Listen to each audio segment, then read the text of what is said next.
So, 7 common types of disrespect that you need to call out. So, number 1, this is when people talk over you. Yes, it happens all the time. You may not even be aware of how often it is happening to you. Now, for example, I'm going to give you an example from my own life. I did not realize that I am guilty of talking over one of my daughters. And, I said very early on in this video to you that a lot of people that are engaging in these common forms of disrespect don't really realize when they're doing it. And the reason why they don't realize it is because they've been doing it for so long and people just sort of put up with it and don't call them out on it that you don't even hear yourself when you're doing it. I don't personally want to be disrespectful. I don't want to talk over other people. What happens is I get so excited when somebody's talking about something that's interesting to me that I tend to just layer something on. And this was a real problem in our family dynamic, and I didn't even know it. Here's what happened. We've got 3 kids. We have our oldest, who is Sawyer, our middle daughter, Kendall, who's 21, and our son, who is 16. And then there's me and Chris.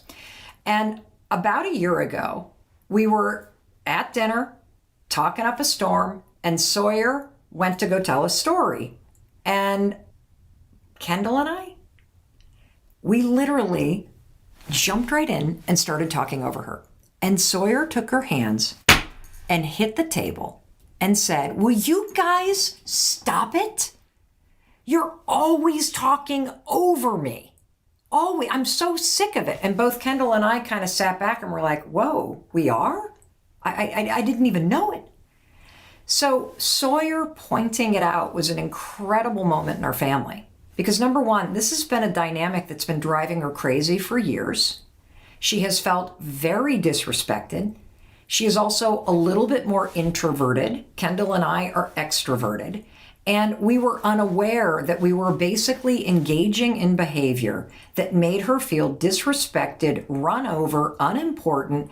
And it was simply because we were just jumping in on topics that she was talking about. And so ever since she's called me out on it, I am very, very, very mindful. I'm not always great at it, but I'm very mindful that when someone is talking, to please keep my mouth shut.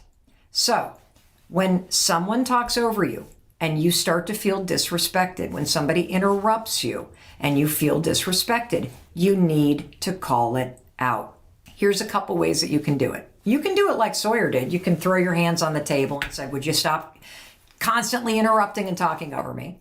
You can also keep talking. This is a really effective thing to do if you're at work. If you're at work in a meeting and somebody interrupts you, this happens to women all the time, and somebody starts talking over you, just keep talking and keep talking louder. Or you can say, "Excuse me, I was talking," and keep talking. Or you can say, "Hey, Mike, I was talking. Please don't interrupt me." Calling somebody out stops the disrespect and it empowers you because you're respecting yourself. All right, let's move on to number 2. So number 2, common form of disrespect that you need to call out is people in your life who are perpetually late. Now, I have a confession to make. This used to be me. One of the embarrassing things about making this video is literally these 7 types of disrespect are so common, I realized that I engaged in them in the past or I engage in them now. And you will probably, as you're listening to me, realize, holy cow, perpetual lateness, guilty as charged, Mel Robbins. That's a form of disrespect? Yes, it is. And again, people who are constantly running late, particularly those folks who don't give you a heads up if they're running late, but they breeze in 10 to 15 minutes late. "Oh, I'm sorry. Most people who are perpetually late are very hard on themselves and they feel bad about being late. And so they're so consumed by making themselves wrong that they don't realize that their lateness is enormously disrespectful to you. And so what you want to do if you've got somebody in your life who is running perpetually late, like I used to, is you need to call it out. You just need to call it out because the person that's constantly running late is so busy beating themselves up, so busy feeling anxious because they're constantly running late, so consumed in the habit of being late and then saying, I'm sorry, and, oh, I'm really sorry, I'm sorry, that they haven't been yanked out of that and pulled to a higher conversation, which is one that's like, look, I get that you got stuff going on in your life, but when you show up 10 minutes late and I've been waiting for you, you are disrespecting my time. And if you do it again, I'm not going to make plans with you. When you put it in their behavior and how it's impacting you, most of us, when we're called out in that manner, like your lateness is a sign of disrespect, it's mortifying. And that's the kind of truth bomb that some people need, myself included, in order to understand the impact of your behavior that you're not getting intentional about changing. And look, occasionally running late, that's one thing. But a common form of disrespect is to have somebody in your life who is perpetually late, to roll your eyes, to gripe about it behind their back, but to never say anything about the fact that it actually bothers you. So when you say that it bothers you, please do not waste my time. Two things happen. You're going to cause, hopefully, a breakthrough and an awakening for the person who's perpetually late. And you're also going to feel a jolt of respect and confidence for yourself by calling it out. The third form of disrespect that's so common that you're probably not calling it out is when somebody is dismissive of you. So what is dismissiveness? Because it's not really being rude. The behavior's rude. But dismissiveness is when somebody's acting in a way that they are indifferent or they're disregarding you. Okay, so it's a little bit different than somebody just being flat out rude.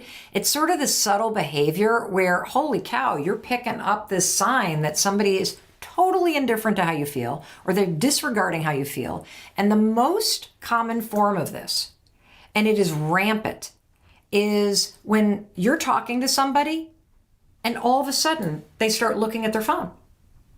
Like literally, how many times have you been in the middle of a conversation and either your friend or your partner or your kid or somebody at work, you're talking about something and you look at your friend and all of a sudden they look down at their phone? That is dismissiveness.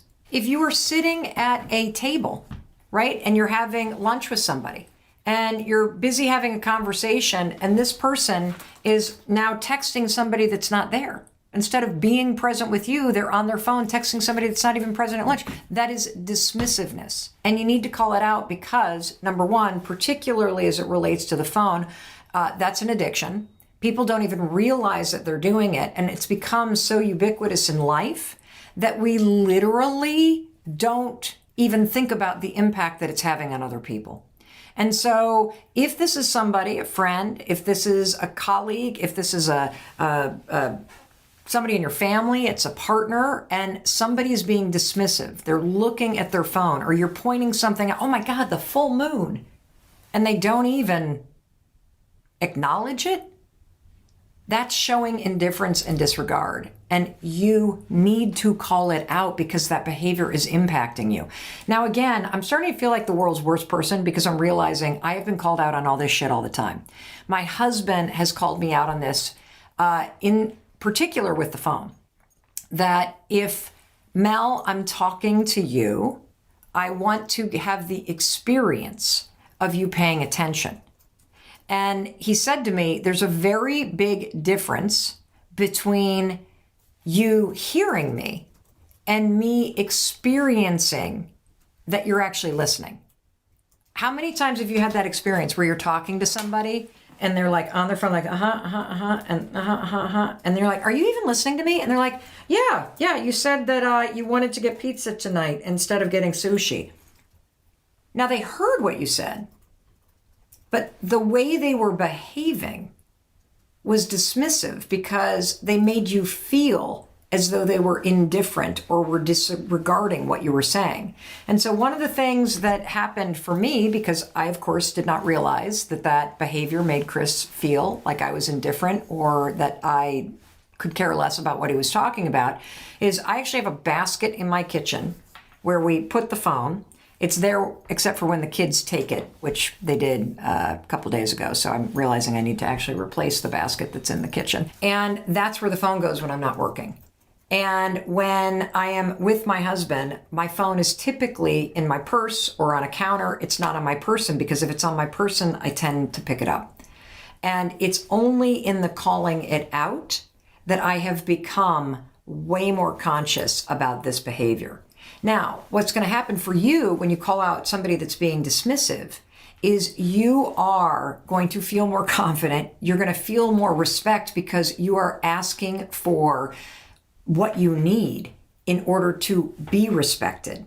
And that's why it's so important to call this stuff out. Again, rule number one, most people that are engaging in these common forms of disrespect don't mean to be disrespecting you.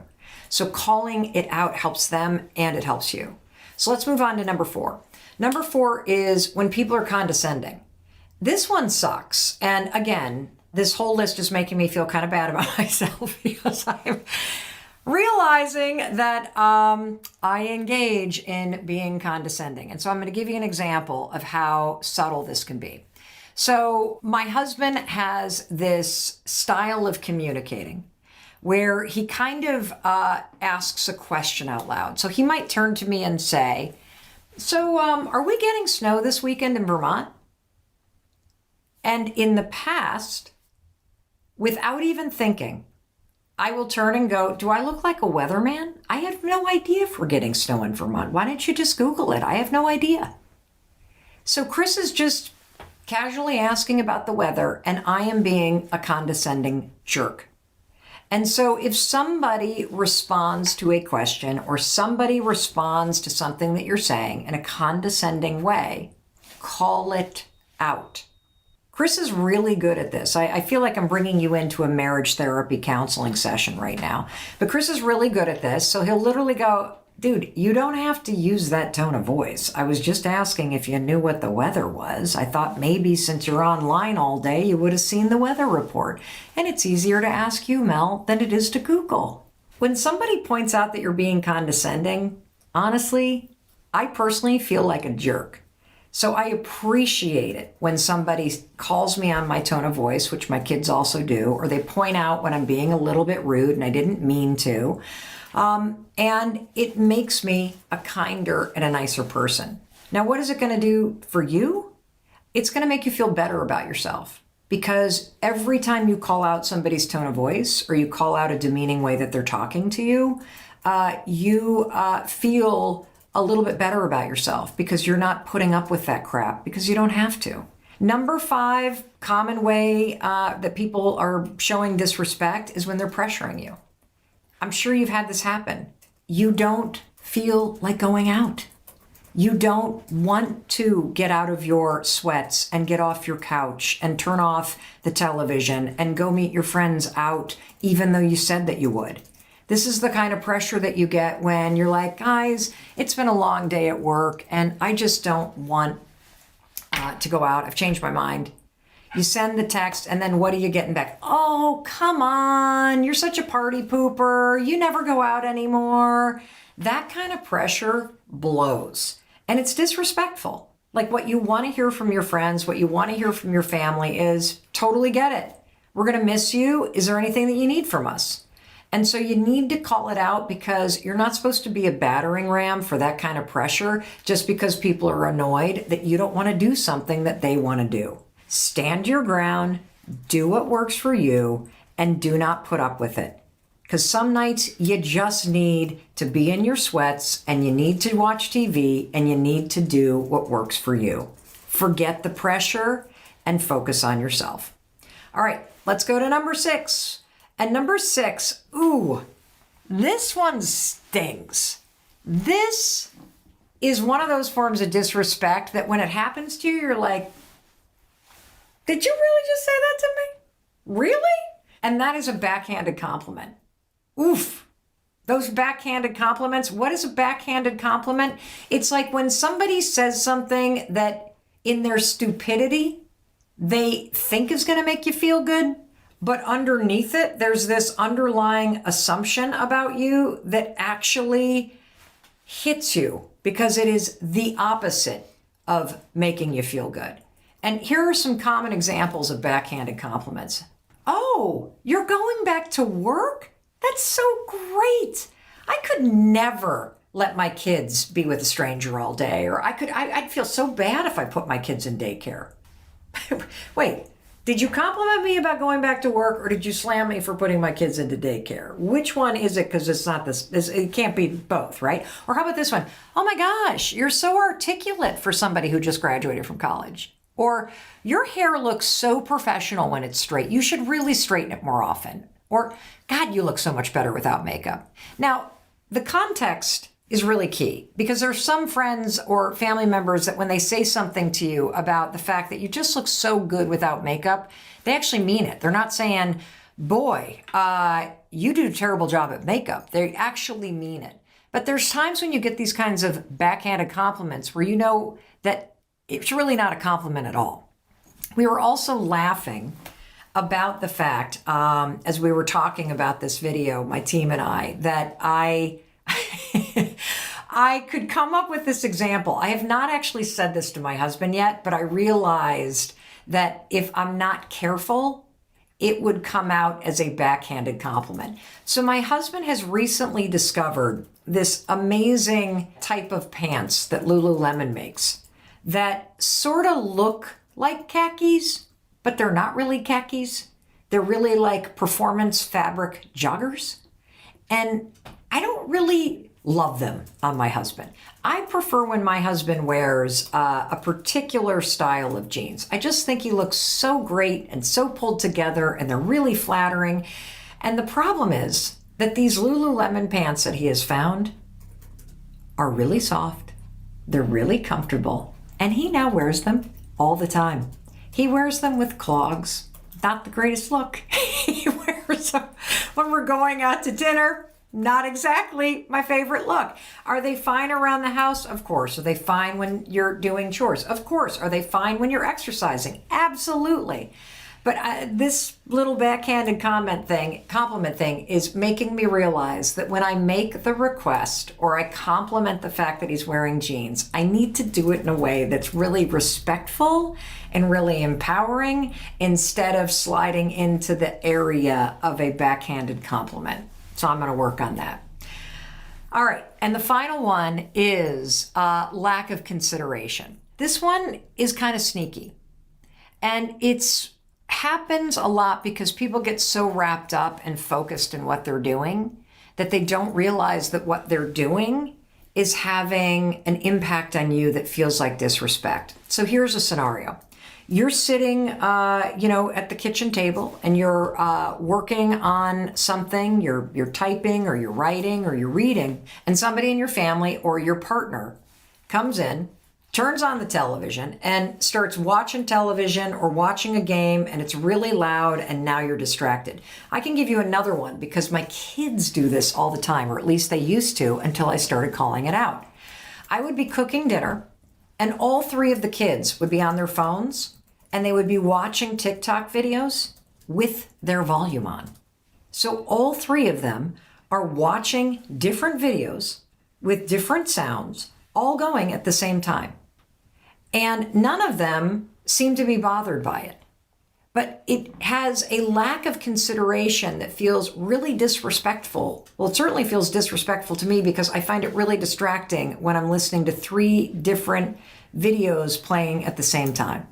And so calling it out not only will point out behavior that somebody may not even realize is distracting. I mean, if you have the ability to watch a video and just pay attention to your sound and tune out all the other sounds around you, that's a superpower. And so you don't realize that the fact that you're listening to something out loud is really kind of disrespectful to everyone around you. I'm sure you've been like on a plane, or you've been on a subway, or you've been just standing in line at a coffee shop and somebody's watching their phone and they got the volume up, and you're like, are you serious here? Or they're on FaceTime with their grandma. Hey grandma, how you doing? And you're standing in line at a coffee shop. Super disrespectful. You might not call out a stranger, but you certainly want to point out to somebody, hey, could you lower that down? Or, hey, would you mind putting some headphones on, trying to concentrate over here on something, or it's kind of loud. Calling that kind of stuff, it is so important, because what happens is people, again, don't realize that what they're doing is a form of common disrespect. And when you call it out, you are showing yourself some respect. And every time you do, I promise you, it's going to boost your confidence. We're going to talk about disrespect. Oh, okay. And I wanted Did I do something? You did not, but you speak so eloquently about how to identify when someone's disrespecting you, and then what to do. Now, here's the thing. When a stranger's disrespecting you, I think it can somewhat be easier to identify and have your own back. But what happens when you're being disrespected in a partnership? I think a lot of us may either make excuses, oh, they're just going through a hard time, because we want the relationship to work so badly. So let's start by talking about what are the signs that you've noticed in a relationship where you have personally tried to say, hey, I've noticed you're crossing the line here.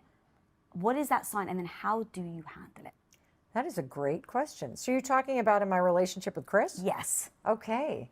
You know, what's interesting about this as it relates to Chris is I feel like he probably has more instances where I am disrespecting him, because I tend to be more, I'm just more of everything.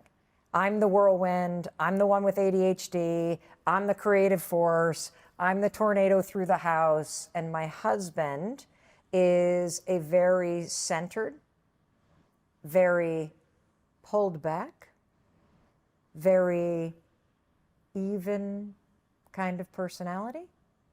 And so I think there are lots of places where he has made requests that I do not follow through on.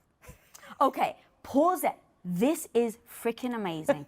And here's the thing. I've heard you say that in it where you were going through signs and then you're like, oh, I do that. Oh, I do that. And that is beautiful. And the reason why it's beautiful is it's not about necessarily just them, right? It's not about if someone's disrespecting you only, what do you do? It's the fact that, are you being the disrespect into the relationship? Yes. And are they forgiving you because they want to see good in you? And so when we talk about how to have a successful relationship, you've been with your husband for so long, I've been with my husband for so long, and it's the nuances of it's not just them, it is you as well. Oh, it's 100% you. So here's the thing about somebody else disrespecting you. You know when it happens because your energy shifts in response to what they did. So I'm going to give you two examples where I'm the chief offender, okay? Actually, I can now think of like 4 or 5. So let's go deep, girl. Well, you know, it doesn't help that I am married to a man who you know well, who is a Buddhist meditation instructor. He's a certified yoga instructor. And today was day 1 at the age of 53 of him beginning to get his master's degree in something called, I think it's called transformational psychology, which is all about spiritual psychology and therapy. So the guy is so introspective that he is calm. He is like the opposite energy of me, and it has really worked. But there are times where I create major disorder, Lisa. And I would imagine, knowing you and Tom, and knowing how Tom is just so, and the genius of his brain, and knowing how you are, that you probably have some of the same things. So here's an example. Cardboard boxes. I hate breaking down cardboard boxes. And we live in the age of Amazon, and so there are always cardboard boxes being delivered. And I will unpack cardboard boxes, and then I neatly stack them by the door with the intention that at some point I will come back and cut them apart and flatten them out. I never do it. Like, I literally never do it. I will carry them out to the garbage. They make it all the way to the garage, stacked like a Jenga puzzle, but I don't take it across. This drives Chris fucking crazy. Okay, that's one. And because he has asked me 1,000 times to do it, I should do it. Because what he has said to me, Lisa, is when you don't do this, it makes me feel like I'm the maid. or the custodian in our relationship. Another example is that this is an embarrassing thing to admit. Like now I'm coming on like confessions on Lisa's couch here, but I have really bad ADHD. And one of the things that I'm embarrassed to tell you Go on. is that I blow my nose, and I will blow my nose, and the second I'm done blowing my nose and I start walking toward the garbage can, I literally forget that the Kleenex is in my hand. And I will walk past the garbage can, and then all of a sudden I leave it somewhere. It drives Chris crazy. And so the thing that I think is really important is that Chris keeps bringing it up. I've gotten way better at the cardboard box situation.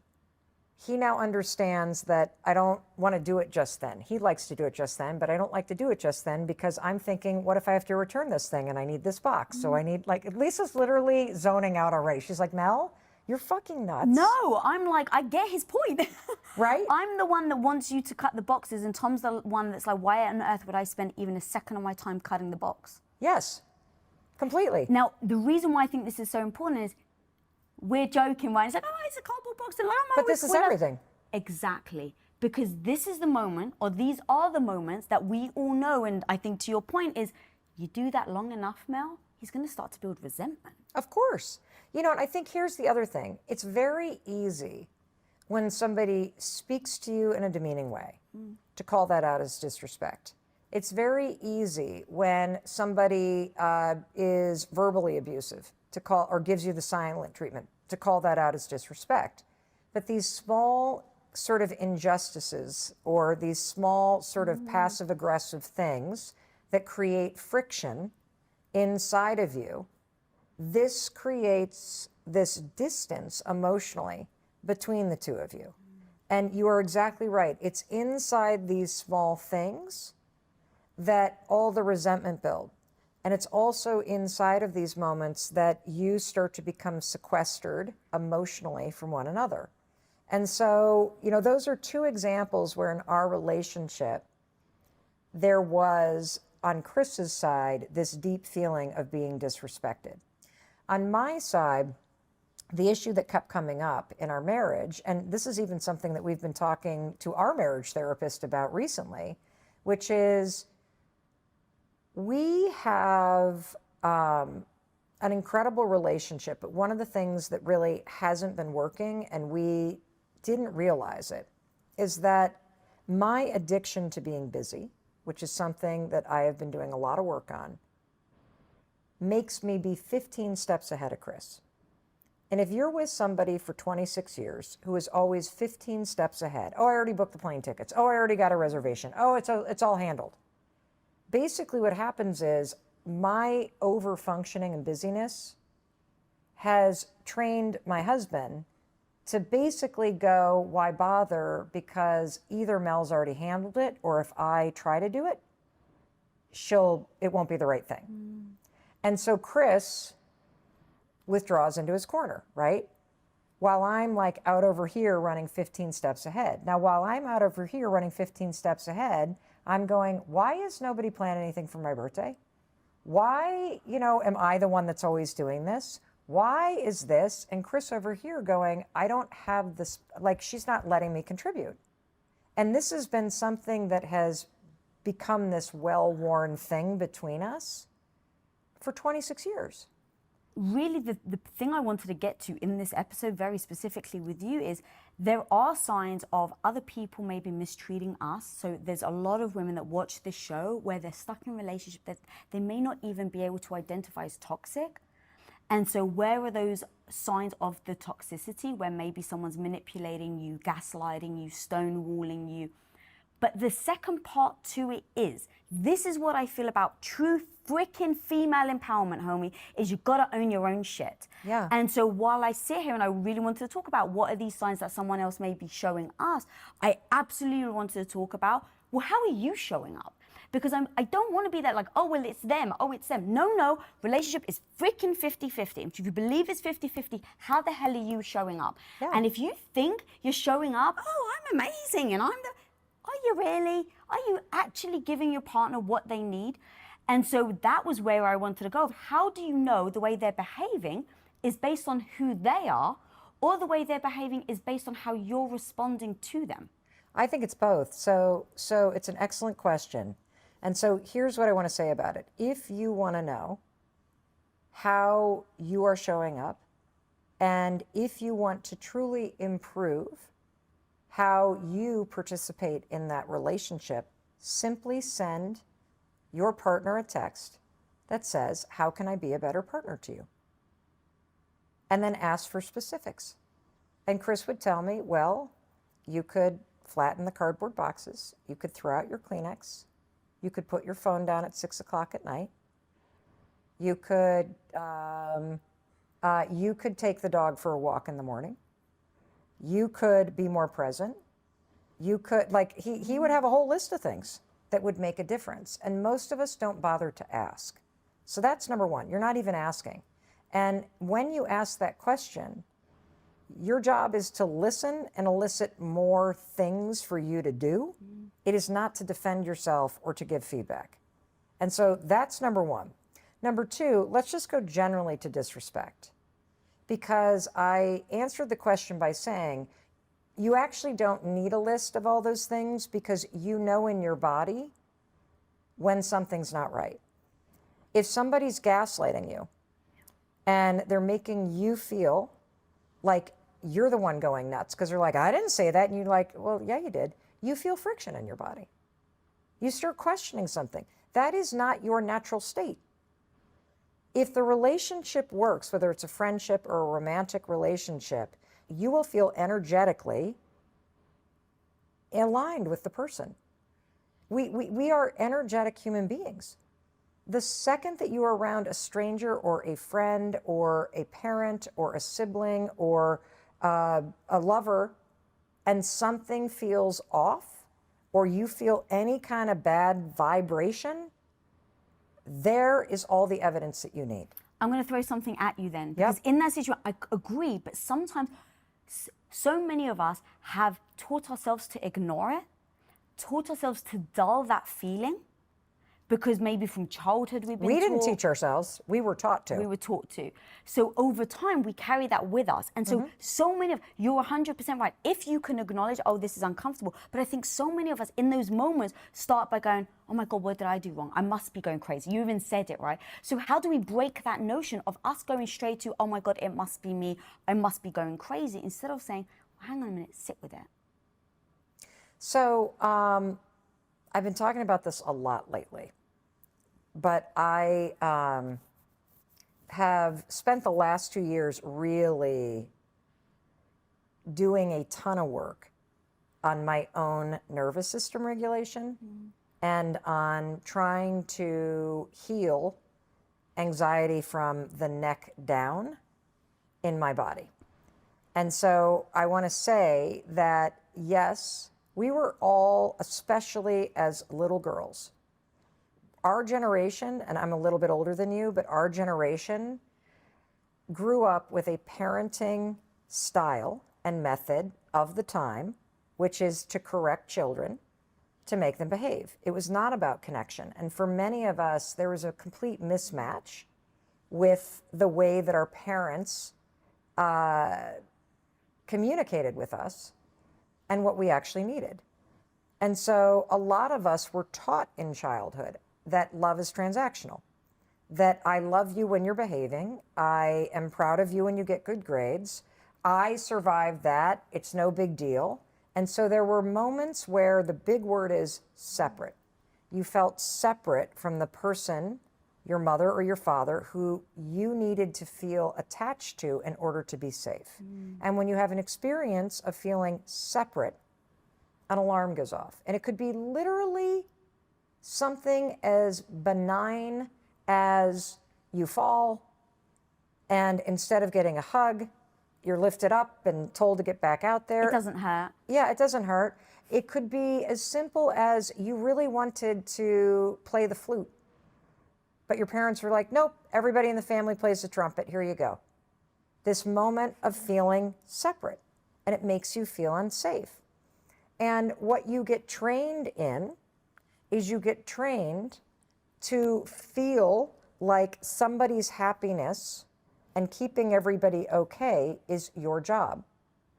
And like all guilt comes from one place, which is we feel guilty because we think we're responsible for somebody else being happy.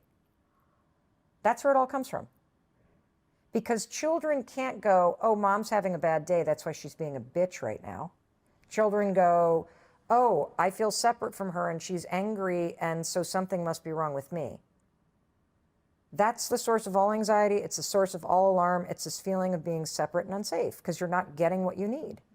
And so how this relates to toxic behavior is we are so used to making excuses for everybody else. We are so used to feeling like somebody else's okayness is more important than ours. We are so used to thinking that being liked and being loved means managing people's disappointment, because a lot of love from the parenting style of our parents' generation is transactional. It's about correcting us. It's about, that generation was not even taught about our emotional needs. It's not their fault. They didn't get it either. And so I feel like step number one is you got to understand that whenever you have that like first wave, so let's just take something really simple. Your sister, who you love, when you're little, would come in and borrow your shit and not tell you. And your mom, if you got upset, would be like, just let it go. Right? Yeah.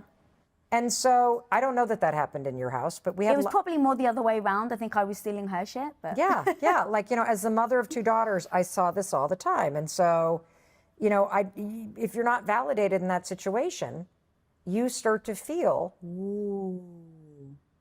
like you don't matter. And so what happens is if you're an adult and your spouse does not like slice the cardboard boxes, it actually brings up that shit from childhood that got stored in your body. That experience of being separate, that experience of being not seen, not important, not loved. And so the first alarm that goes off is the alarm from the little you that didn't get the reassurance or love in that experience from childhood. And it's always triggered by moments of separateness. So in your romantic relationship, like I'm even processing this live with you right now. When I put the Kleenex on the countertop and not in the garbage can underneath because of my ADHD, I literally just have a brain what? Forgot about it. I didn't even remember it was in my hand. When Chris sees it, he has the same experience from childhood of nobody being home when he got home from school. He doesn't matter. Doesn't matter if he asks because they have an excuse. That is what that brings up in his body. Does that make sense? Yeah. Right? And so the first thing that you need to do is to understand that discomfort in your body, let's not call it anxiety anymore. Let's just call it's the little you. And you need to give yourself a little bit of love and reassurance just right in that moment. Because you didn't get it as a child and your body keeps triggering it in moments of separation or moments where you feel invisible because you remember feeling that way as a kid. We all have this. Everybody has this. Then you can put your hand on your heart, you can take a deep breath, you can just be like, whatever you need to do to go toward this thing, instead of going, something's wrong, I'm gonna kill my spouse, like there's such a jerk. Just be like, oh, whoa, there I go. I feel a little like, there it is. That's that little me feeling invisible, feeling like I don't matter. I do matter. And, what Chris does now, which is super helpful, is he takes a photo of it. He doesn't touch it. He takes a photo of it. And then I always just apologize. Oh my God, I don't even remember doing that. I am so sorry. Thank you for leaving it for me, so I can take care of it. And thank you for not throwing it out because I didn't leave it there for you. I'm trying, and I appreciate your patience. So that closes the loop, but you will never express the boundary that you need to express until you also address the alarm that keeps going off, because you're not even giving yourself the basics of what you need. So there's no way in hell you are going to express what you need to another person. No way. And so all boundaries, they don't start with like, and I don't even like saying like a toxic person. I like saying toxic behavior because then it puts it on you. Like, I'm not a toxic person, but I engage in toxic behavior. That's powerful. Right? And here's why I like calling it toxic behavior versus a toxic person. We are in too much of a cancel culture. We ghost people, we label people and toss them to the side. And I believe that every human being is capable of changing. And I also believe that if you want people to become better, whether that's better in terms of their mental health or better in terms of their habits or addictions or beliefs or whatever it may be, you have to fucking create room for people to change. And by labeling somebody as toxic and then just tossing them out the window, you are not identifying the behavior that doesn't work for you. And when you start to go, the behavior of you giving me the silent treatment is toxic behavior, and this is what my boundary is with it. Now, look, I realize your comments are not going to blow up with people who have been in relationships with narcissists. And, you know, that they're toxic. Maybe their behavior's toxic, but isn't it also toxic for you to gossip to your girlfriends and not do anything about it? Isn't it also toxic for you to beat yourself up in your head and like not leave a situation like that? And by the way, don't you dare sit here and accuse me of saying anybody deserves anything. What I'm trying to say, because nobody deserves to be abused, what I'm trying to say is it's real easy to point the finger, but the power is in looking in the mirror and taking responsibility for what you're going to do. And having been I worked at domestic violence hotline as a crisis intervention counselor for 4 years. And so there is the psychological entrapment. There are very real reasons why people stay in abusive relationships. That's not what we're talking about. I'm talking about your garden variety bullshit that happens in a lot of relationships. Being passive aggressive, not asking for what you need, not pointing out what somebody is doing wrong, but gossiping about them instead. Tolerating the same crap over and over and over again and never saying anything, which is like the reverse form of the silent treatment, because nobody is going to get better if you don't tell them what they're doing wrong. Like, one of the things that I also do that's toxic is we have been in the middle of renovating a house in southern Vermont. Our son is going to the public high school up there. And so my husband, Chris, and I have literally been back and forth and back and forth and back and forth between our house that we have lived in for 26 years outside of Boston while we're renovating this place in southern Vermont. And it's a 3-hour drive. And while we were under renovations, I couldn't be filming videos there or doing virtual speeches there. I had to be in Boston. And so I would go back and forth and back and forth and back and forth and back and forth. And it was exhausting. But here's my toxic behavior. Whenever Chris would go, well, why don't I come down? Oh, no, it's okay. You don't need to make the drive.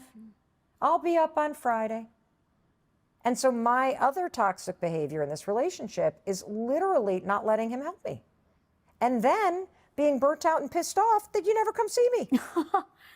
Right? Yeah, and then building that resentment as well, but it's actually not true. It's a false story that you're telling yourself. Yes, because my toxic behavior is I just got to take care of myself. Like, I'm not used to somebody else taking care of me. So it's just what it was like as a little girl. I take care of everybody's emotions, and it doesn't work. It doesn't work. And so I think, a couple things that we've covered so far. Number one, all you need to know about toxic behavior and, that sort of disrespect is that you will feel tension or you will feel some sort of something in your body, friction in your body. There's your sign. Second thing that you've learned is that a lot of times that alarm that's going off when you're either experiencing disrespect or you're disrespecting yourself, that is a stored memory in your body from being a little kid and feeling separate or invisible. So step number 2 after recognizing it is give yourself a little love. Give yourself a hug. There's a super cool technique that Dr. Russell does where you like take a towel and you like, kind of pull a towel like this around you, like, like to like give yourself a hug. Yeah. But you do it actually not like this, but with a towel. It's really cool. And then the third thing is, once you've sort of turned off the alarm, now ask yourself, what is the request you need to make? What is it about the thing that the person said or the thing that they did that is triggering this in you? And the thing about giving another human being feedback is, I think it's really important to make sure you understand how to explain the impact that their behavior is having on you. Because if you just go to somebody and say, can you please just do the frickin' cardboard boxes? Or Chris would get really upset with me and be like, they can't pick up the cardboard boxes unless they're cut up. And so now I'm being made wrong. And then I'm gonna, of course, it's human instinct to defend yourself when you're made wrong. But when Chris comes to me and says, if the boxes sit for more than 24 hours, I know you're not coming back to get them. And that means that you believe I'm going to do it for you. That makes me feel like I'm your hired helper. What I'm asking is, I'm okay with you leaving the boxes stacked like a puzzle for 24 hours because I know you might need one of them to ship something back. But either set an alarm on your phone and slice them down, or come to me and ask me if I can do it for you. So in addition to telling what's the behavior, why, how does it make you feel and why? And the third piece is, this is what I need you to do. Because you know what you need the person to do. You know what's not working. You know why it's causing friction. And that is all you need to do in your relationship. And so now you've taken care of this alarm that goes off that comes from childhood that makes you feel separate or invisible or unlovable or unloved.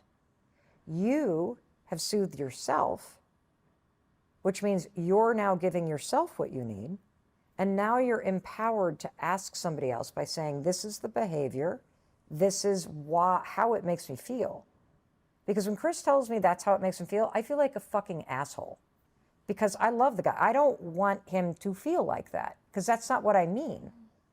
And so when I know the emotional connection to executing this task, I am 10 times more likely to do it. Because a cardboard box stacked by a door does not mean anything to me. I want to talk to you about my favorite phrase when it comes to motivating yourself. And I know if you've followed me for a while, you have heard me say this phrase before, but this is so accurate. It's so motivating. Before I tell you what this phrase is, let me ask you, have you ever had an experience where you were so frustrated with yourself because you knew that there were things that you wanted to start doing, or there were changes that you wanted to make, or things that you wish you could prioritize, and you just couldn't seem to pull yourself out of the day-to-day grind? That no matter how much you thought about it or contemplated it or just wanted things to change, that whether it was self-doubt or fear or the demands of your day-to-day life, you just couldn't seem to make traction on changing. Yeah, I see some of you going, yeah, I feel like I'm trying constantly and nothing's gaining traction. I feel frustrated all the time because as much as I think about the things that I really want to be doing, I don't see myself making forward progress, right? It's almost like when I was in college, or no, high school, when I was in high school, I had a gerbil named Ralph. And let me tell you about this gerbil, okay? This gerbil made me kind of angry, honestly. And the reason why this gerbil made me kind of angry is because he was really, really quiet during the day. Like he would nestle into his little shredded thing in the corner. And he never was that social or interested when I was walking into the room. And I'll tell you what, the second that I would turn off the lights in my bedroom to go to sleep, that freaking gerbil would get on that wheel and just and do you ever have a pet like that? Very nocturnal. We currently have a cat, Mr. Noodle. I see somebody going, until midnight, oh my gosh. And when I get into those modes where there's something that I really want to do, like I feel this kind of friction and this frustration with myself because I know that I'm not as happy as I could be. I know that there's a change I need to make. I know that I'm focused on the wrong stuff. I know that my emotions are getting the best of me. I often feel like my mind is my gerbil Ralph on the hamster wheel, just spinning. So can you relate to that? Can you relate to that? Yeah, of course you can, because that is like such a common experience of sort of knowing this thing that you want and you can just almost reach it, but you don't have that sensation that you're actually grabbing it.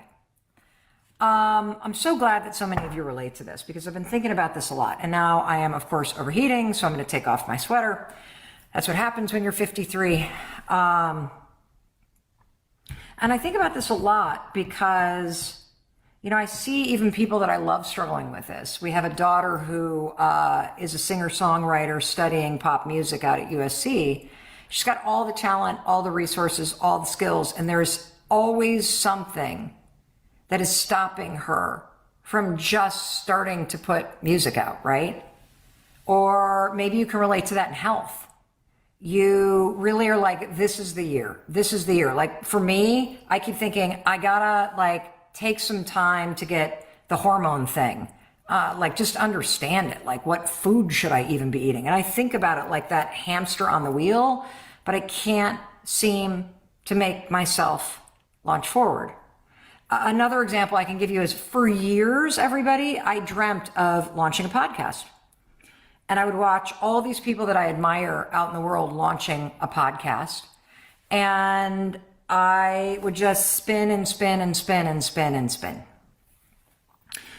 so I'm so glad that you can relate to this. So tell me, is there some project or some area of your life or a business or a goal or some change that you want to make that you feel like you think about all the time, but you just can't seem to push through all of that thinking or push through the fatigue or the overwhelm or how do I get started, right? You can't seem to just push through. Is there some area of your life where you feel that way? If so, I want you to write it in the comments, okay? I see I want to work with animals. I see somebody going, oh my gosh, I keep thinking about doing a TikTok account. Oh, I want to get control of my addiction. Oh, I want to launch a business. Oh, I really want to get a degree, but I feel like it's too late. And you may be telling yourself that things just feel like it's too late, Mel. Like I got a divorce and now it feels like my life is frozen. I see some of you saying. I feel like ever since I got the divorce or the pandemic hit or I lost the job or I took the wrong job or I moved to the wrong place or I realized that I wanted to start this thing and I started it, but now it's stalled out and I'm embarrassed to keep starting. I want to finish my PhD. I want to be persistent with the gym. I want to get back to creating art. I see all this stuff that y'all are writing down. It's beautiful. I see so many of you saying that you have a little side hustle and you know that you want to turn your attention towards it, but you just can't seem to literally push through whatever it is, the fear, the overwhelm, the busyness of your life, to laser focus on what really matters to you. And I think that's why it's so painful, because you're not going to stop really wanting and longing for those things that you keep thinking about everybody. They're going to linger for the rest of your life. You're going to have to, at some point, make a decision that it is important enough to you to make changes so that the thing that you want to see happen, or the life that you don't want to miss out on, or the degree that you always longed to get, or the way that you want to feel in your body, or the energy. For me, a big theme recently has been about loneliness. I am so lonely in my personal life because of the pandemic, because our kids have launched, because we're moving to Vermont, because I'm always working. Like, I can see very clearly that I have tried to solve loneliness in my personal life by working all the time. And that's not the right solution for loneliness. And so I even see all this. And so I'm glad that you can see an area of your life where you feel this friction and tension, because you know that you want to focus more time and energy there, but there's so much resistance and there's so much friction and there's so much else going on that it is robbing you of the ability to push forward toward the life that you really want to be living. And look, it's not going to happen overnight. But so let me tell you, this sentence, this truth about life that I truly love, that always kicks me in the rear end, honestly. And here it is. No one is coming. That's it. No one's coming. No one is going to come into your life and do the work for you. No one is going to come into your life and just remove your problems. No one is going to come into your life and make your dreams come true. When it comes to the changes that you want to make, when it comes to the things that you long for in your heart, when it comes to the music that you want to put out into the world, or the TikTok account that you want to create, or the degree that you want to get, or the life you want to build after divorce, or after your partner dies, or after, you change jobs, or after the kids launch. When it comes to those things that you deeply long for, deserve, and desire, no one's coming. You are not too late. If you're breathing, you're watching this video, you have plenty of time to create a life that makes you happy, to create a life that is full of meaning for you, whatever that means. You have plenty of time to take control, to heal. It is so important for you to hear that you have plenty of time. But no one's coming. At some point, you have to make a decision. And you'll often hear me say, you're one decision away from a different life, a better life. But you have to make the decision. No one's coming to make the decision for you. You have to decide that you are done feeling beaten up. You're done feeling lost. You're done feeling stuck. You're done feeling isolated. That all that crap that you've been enduring, you're freaking done. You have to decide that. And what's interesting is that once you decide, you realize no one's coming. Like, I often joke that, I'm not the kind of expert that really learns this stuff by reading it in a book. Unfortunately, I'm kind of a stubborn learner. So my life has required me to either fall into a hole or dig one for myself. And then I wallow at the bottom of the hole, feeling sorry for myself and stuck and frustrated and angry. And then I realize, oh my God, nobody's coming. Like, if I want to get out of this hole that I'm in, emotionally, financially, health-wise, in my career, whatever the hole may be, I got to build a ladder. And it's that decision. I'm not staying here. I don't know where I'm going, but it's not here. It's that decision, the decision that no one's coming to do this for me. I'm deciding that I want more. I'm deciding that these last 2 years where I felt like I got thrown into a dryer and life just tumbled me around, and all of a sudden the dryer stopped and I'm like in there covered in lint and beaten up and staticky. We got to kick the door open, people. We got to make a decision that all that crap that you just struggled through and that you learned through, that it happened so that you could wake up and you could literally make a decision that the next freaking chapter of your life, you're not going to be unhappy. You're not going to just get by. You are going to make a decision that you are going to do the work to change. And here's what's fascinating. Once you decide, that's it. That's it. I'm changing. That's it. I'm going to do the work, whatever it takes. I made a decision that our kids have left this house that we've raised them in. I'm here alone all the time working. I'm like, I'm sad. I'm miserable. I got to change. I can't just hold on and grip to what I know, especially if it's making me unhappy. And here's the thing, letting go, deciding that it's time for a change, that's a lot easier than gripping onto stuff that's no longer meant to you. And so when you make a decision, and I see so many of you going, my life fell apart after divorce, my life, blows because of my job, my life has been in stuck mode ever since this person I love died, or my life is just kind of boring and I miss having fun, okay? Like when you kind of have that wake up moment and you're like, oh my God, nobody's going to come and do this for me. No friends are showing up to bring the party bus. If I want to have my life feel like a party bus, I got to be the one that actually is driving it. You know what I'm saying? So here's the cool thing. No one's coming. Once you make that decision, here's the cool thing. Everybody shows up when you ask for help. Everybody shows up when you ask for help. Do not try to change on your own. I tried that for so long. Yes, it's your responsibility. Yes, you need to do the work, but don't do it on your own.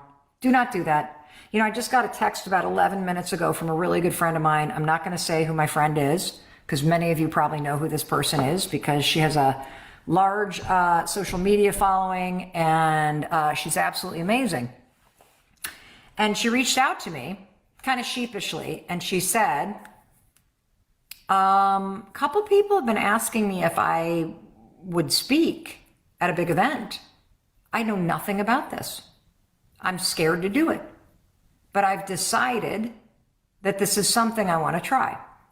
Now, she made a decision that this is something she wants to walk toward, even though she's scared. And did you notice what she did? She didn't try to figure it out on her own. She reached out to me to ask for help. Now, I'm going to coach her. I'm going to tell her everything I know. I have been the most booked female speaker in the world for years. I am one of the most successful motivational speakers on the corporate circuit ever on the planet, male or female. And so there are so many mistakes I made trying to do it on my own. When I think about how much I have learned about things like speaking or podcasting or even my marriage or raising kids, the mistake that I make when I try to do it on my own, holy cow, talk about headache and heartache. She's so smart. She made a decision to walk towards something she wants, but that she's afraid of. And then she asked for help. Because the secret is, once you know that you don't want to be where you are, that's all you need to know in order to change your life. I don't know where I'm going. I just don't know I don't want to stay here. That's a starting spot. That's perfect. That means you started. That's the first rung of the ladder. I'm not staying where I am. The next one is literally figure out what people who have what you want, whether it's just people who are happy or what are they doing that you're not doing. There's a little bit of the map. And then you gotta ask for help. And so I can think of times in my life where I have been trying to do something new, whether it's fix an issue in my marriage. I don't do that on my own. Are you kidding me? My husband and I, we go to a marriage therapist and ask for help. We talk to very close friends of ours about what's going on and ask for help. When I get serious about wanting to make a change, it's the new Mel Robbins. Mel Robbins, for the first 45 years, I would try to do it in secret.